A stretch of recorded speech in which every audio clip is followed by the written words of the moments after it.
বিভিন্ন ধৰণেৰে প্ৰাৰ্থনা জনাইছে। ময়ো মোৰ ভগৱানৰ ওচৰত প্ৰাৰ্থনা জনাইছোঁ যাতে আমাৰ মাজত কোনো ধৰণৰ অপশক্তি যাতে গা কৰি নুঠে, যাতে আমাৰ মাজত এই ধৰ্ম, জাত, পাত এইবিলাক বিভাজন কৰি হিংসা, বিদ্বেষ আৰু ঘৃণাৰ যিটো ৰাজনীতি, সেই ৰাজনীতিৰ অৱসান যাতে হয়। আমি মানুহ হিচাপে আমি এই মুকলি আকাশৰ তলত সকলোৱে যাতে মূৰ তুলি সকলোৰে যাতে সমান অধিকাৰ থাকে, যাতে এজন অসমীয়া হিচাপে, এজন ভাৰতীয় হিচাপে আমি যাতে মূৰ তুলি আমাৰ নিজৰ কৰ্মক্ষেত্ৰত আমি আগবাঢ়ি যাব পাৰোঁ, তাৰ বাবে ময়ো যিটো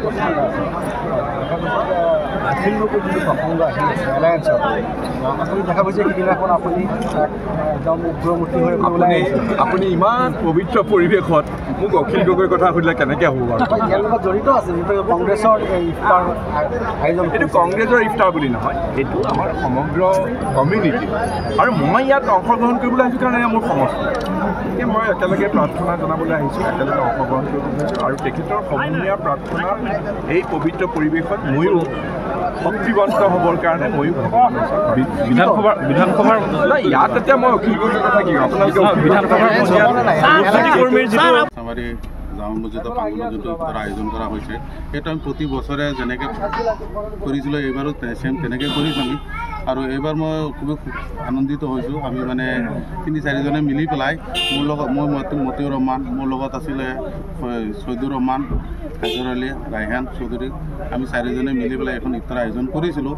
এই ইফতাৰখনত আমাৰ নগাঁও জিলা কংগ্ৰেছৰ সকলো কমিটিৰ সকলো আহিছে, সভাপতিও আহিছে, উপসভাপতিও আহিছে, জেনেৰেল ছেক্ৰেটাৰী কেইজনো আহিছে। লগতে আমাৰ বিশেষকৈ এটা ভাল লাগিলে যে সুখৰ দিনৰ নিচিনা লাগিছে, আমাৰ যেনেকৈ ধৰি লওক ঈদৰ দিনৰ নিচিনা লাগিছে।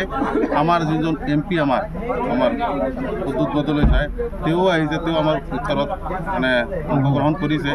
আমি খুবেই আনন্দিত হৈছোঁ। আমাৰ ধৰি লওক ইয়াত কোনো মানে জাতি, ধৰ্ম, বৰ্ণ নিৰ্বিশেষে আমি আজি এটা ইফতাৰৰ বাৰ্তা দিছোঁ গোটেই অসমবাসীলৈ।